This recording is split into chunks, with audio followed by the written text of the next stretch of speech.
Good morning, students.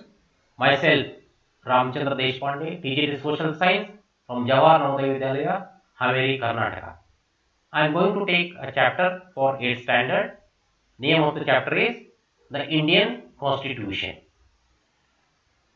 Before going to start a chapter, the students will be able to define meaning of the Constitution, to understand the need for the Constitution, list the key features of the Constitution, recognize and appreciate the fundamental rights of the citizens of India. So, before the chapter, they should know all these objectives. Now, we will start the chapter.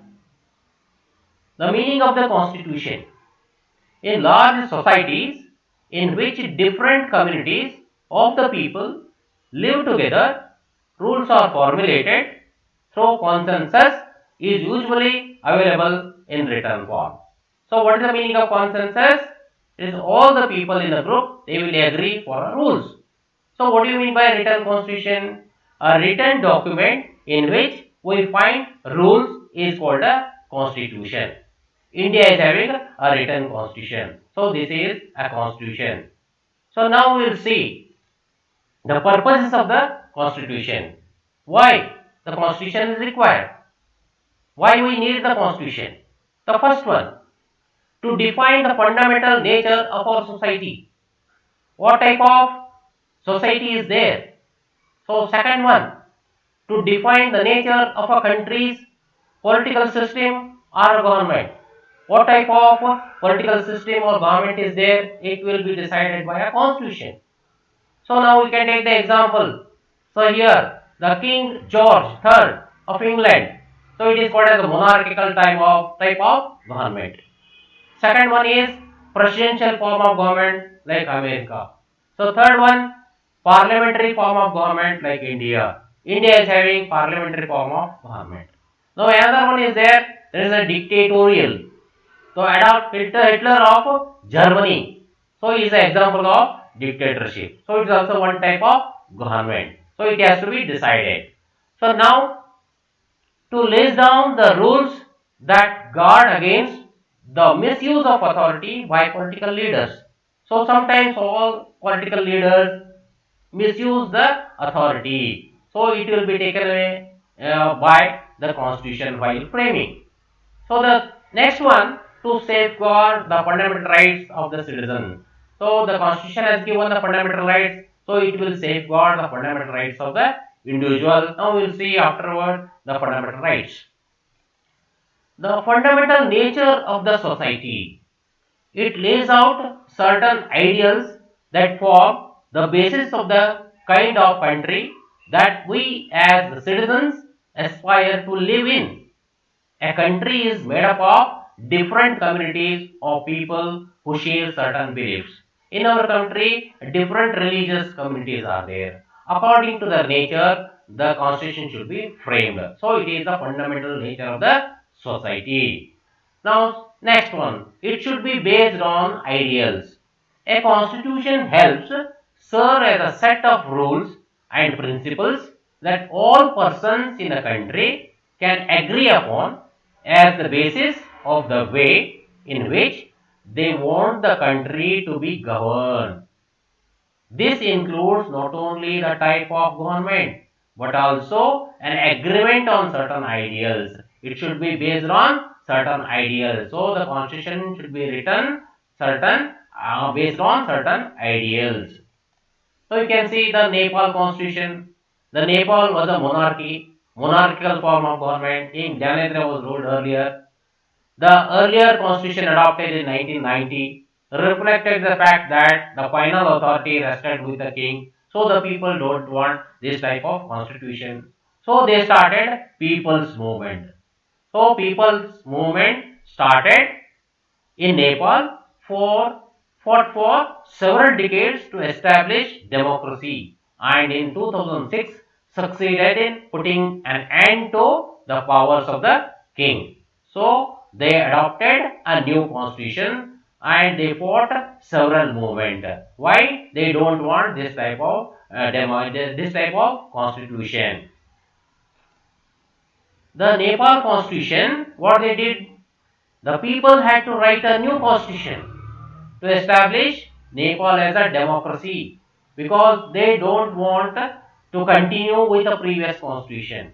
Is because it did not reflect the ideals of the country that they want Nepal to be. They wanted to be Nepal to be, so they rejected this constitution and that they have fought for. So they started to write a new constitution. So you can see the new constitution now. The new constitution of Nepal.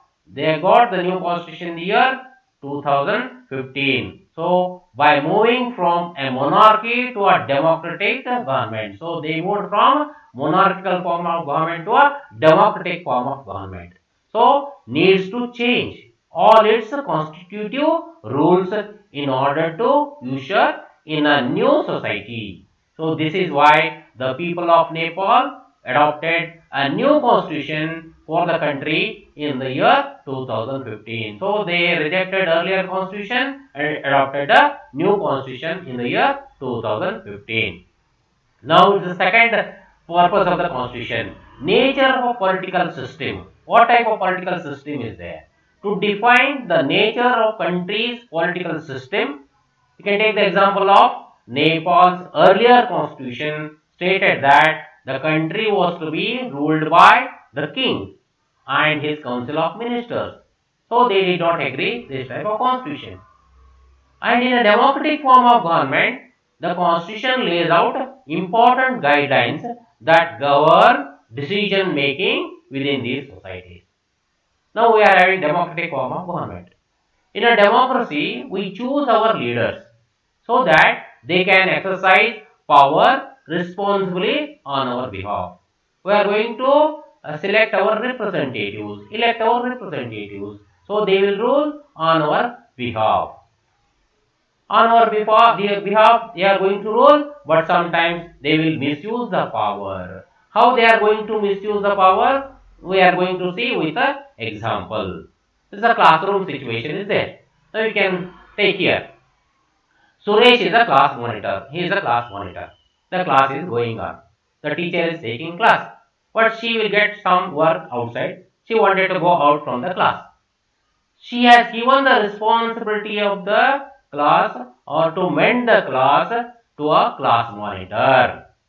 So you can see here Mrs. Rao, the class teacher, has to leave the classroom on some urgent work. So she asks Suresh to mind the class. So he is a class leader, class monitor. So Suresh to mind the class. Suresh starts picking on Anil. So he is a bully and nobody wants to him as a class leader. So what he did? He used his power. How he misused his power? So he told Anil, Anil, today I am going to report you, Mrs. Rao. I am going to tell you to a teacher. So, but what I have done? He is asking, but what I have done?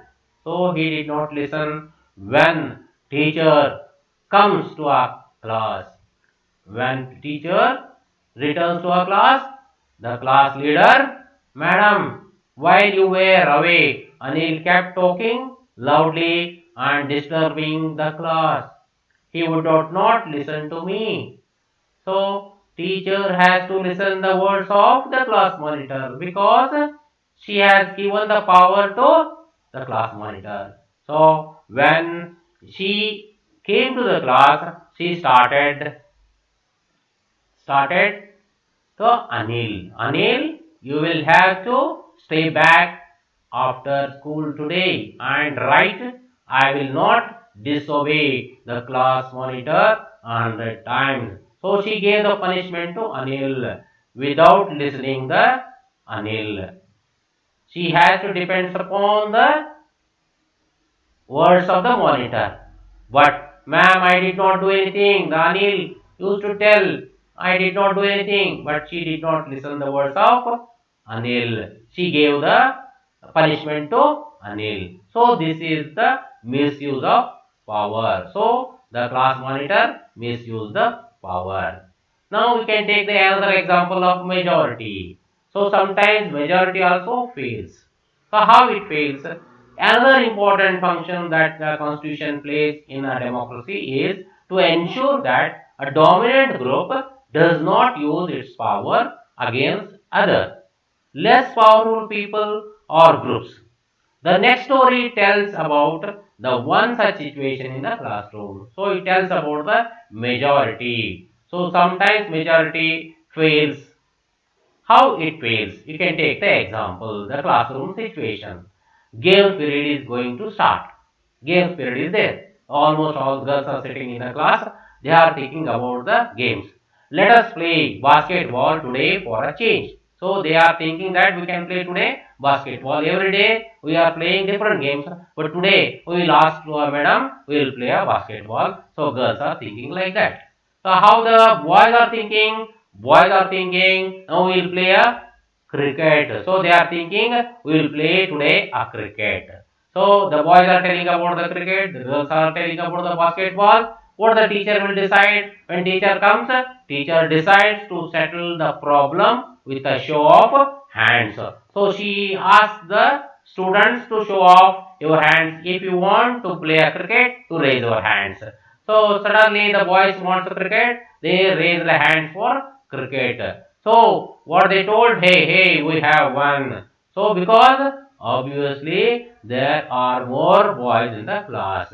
So when the more boys in the class, automatically the decision will be goes in terms with the boys. So teacher decided we will play today cricket only, not a basketball. So every time the girls will be losing their face. So sometimes majority also fails with this example. Now coming to the third one, and tyranny of the majority. All such an unhealthy situations can occur in a democratic societies also. Not in only the classroom, in a democratic societies also will take place this type of situations where a majority can continuously enforce decisions that exclude minorities and go against their interests. So, as the above storyboard illustrates, every society is prone to this type of tyranny of the majority. For that reason, the constitution should see the minorities also. So, what do you mean by minorities? They are less in number. So, these are all majority people.